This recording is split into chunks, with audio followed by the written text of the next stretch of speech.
Hello मेरे प्यारे बच्चों, welcome to our YouTube channel quantum class. तो मेरे प्यारे बच्चों, आज हम लोग बेहतरीन प्रॉब्लम सॉल्व करेंगे। देखो क्या कह रहे हैं, 4 की power x plus 6 power x is equal to 9 की पावर x। इसको हमें सॉल्व करना है। आप एक बार सॉल्व करिए, देखो x की क्या वैल्यू आती है। तो देखो इसे हम कैसे सॉल्व करेंगे। तो मेरे प्यारे बच्चों, इसको पहले हम लिखेंगे 2 की पावर 2। ये हो जाएगा 2 की पावर 2x प्लस ये 2 इंटू 3 की whole power x is equal to ये 9 को हम लिखेंगे 3 का स्क्वायर 3 की पावर 2 है। तो आई होप ये आपको समझ में आया होगा कि ये मैंने कैसे किया। अब आपको क्या करना है, 3 की पावर 2x से डिवाइड कर दो। 3 की पावर 2x से आप डिवाइड कर दो। क्यों ऐसा किया गया, क्योंकि ये देखो 3 2 जगह दिखाई दे रहा है, तो आप इसी से डिवाइड कर दो। ये हो जाएगा 2 की पावर x इंटू 3 की पावर x। जैसे होता नहीं ए बी की पावर n, तो आप लिखते हो a की पावर n इंटू बी की पावर n। तो ये ऐसे मैंने राइट कर दिया। यहाँ पे 3 की power 2x is equal to 1। अब आप ये देखो पावर सेम है, जिसको एक साथ लिख सकते हो 2/3 की पावर 2x।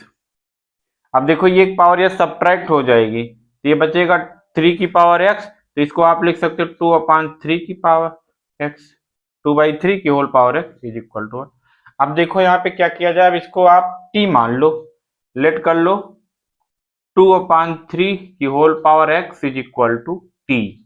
तो जैसे ही आपने इसको t माना तो ये t स्क्वायर होगा। क्यों? क्योंकि आप इसको ऐसे लिख सकते हो x का होल स्क्वायर, ऐसे बात तो की होगा ना। तो ये t हो गया t स्क्वायर प्लस ये t, ये इधर आ जाएगा तो -1 इज इक्वल टू 0।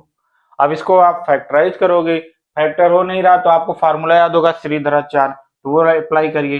तो t is equal to -b plus minus under root B square, तो 1 का स्क्वायर 1 -4ac, ये minus minus plus 4a into C अपना हो गया अपान में 2। ये कितना आ जाएगा मेरे प्यारे बच्चों, -1 प्लस माइनस √5 अपान में 2। तो t की यहाँ से दो वैल्यू है। अब देखो एक आपकी आएगी, यहाँ मैं लिख दे रहा हूँ t is equal to -1 plus √5 upon में 2, और t की वैल्यू हो गई -1 माइनस √5 अपान में 2। अब देखो ये माइनस में है, ये प्लस में है, तो t की दो वैल्यू, एक प्लस और एक माइनस। तो t क्या है आपका, ये इसको बोलते हैं एक्सपोनेंशियल फंक्शन।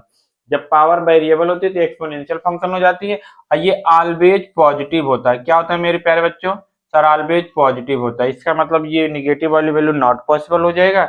ये इसके इक्वल कर दो -t प्लस √5 अपान में 2। तो ये तो t की वैल्यू आपने रखा, हमें तो x की चाहिए। अब देखो ये अब कैसे निकालते हो, जैसे मान लो ये पावर में है, तो अगर आप ये बेस सेम बनाओ तो पावर की वैल्यू आ जाएगी। लेकिन अब ये 2/3 नहीं बना पा रहे हो, तब कैसे निकाले इसकी वैल्यू। तो इसके लिए हमें लॉग लेना पड़ता है। क्या लेना पड़ता है मेरे प्यारे बच्चों, लॉग लेना पड़ता है। तो हम दोनों तरफ लॉग ले लेंगे, और लॉग ऐसे लिखा जाता है, देखो लॉग ये बेस होता है, ये x जिस नंबर का हमें लॉगरिथम निकालना रहता है वो x है, ये किसी बेस पे लेना रहता है, तो यहाँ पे हम बेस ये लेंगे 2/3। ठीक है प्यारे बच्चों, तो जब आप दोनों तरफ लॉग ले लिए बेस 2/3 पे, तो ये आपका ऐसे हो जाएगा लॉग 2/3 -1 प्लस √5 अपान में 2। अब ये पावर को आगे ला देता है। लॉग की यही खास बात होती है कि जो ये पावर होती है आगे आ जाती है, तो ये x आगे आ जाएगा, सेम पे सेम जो लॉग होता है वो 1 हो जाता है, तो ये x हो जाएगा और ये x की वैल्यू आ जाएगी आपको। तो ये इस सवाल का उत्तर हो जाएगा। इजी प्रॉब्लम था लेकिन थोड़ा सा कंसेप्चुअल, तो आपको ऐसे सोच के सॉल्व करना है। ठीक है, हमने कुछ नहीं किया, पहले ये 2 का स्क्वायर 2 इंटू 3 3 का स्क्वायर, फिर इसमें 3 2 बार 2 भी दिख रहा है, तो आप चाहे 2 से डिवाइड करो या 3 से डिवाइड करो, बात है कि क्वेश्चन दोनों से सॉल्व होगा। तो मैंने 3 की पावर 2x से डिवाइड कर दिया, फिर इसको हमने t माना, तो ये t स्क्वायर क्वाड्रेटिक फार्मूला लगा दिए, t की वैल्यू आ गई। निगेटिव वैल्यू नहीं होगी क्योंकि एक्सपोनेंशियल फंक्शन हमेशा पॉजिटिव होता है। फिर इसके बाद आप यहाँ पे लॉग लेना पड़ेगा क्योंकि पावर को आगे लाना है। लॉग के बारे में नहीं आता तो उसके लिए भी आपको लॉग के फार्मूले याद करने पड़ेंगे। देखो एक आध वीडियो उसके लिए बनाता हूँ, आप चिंता मत करो।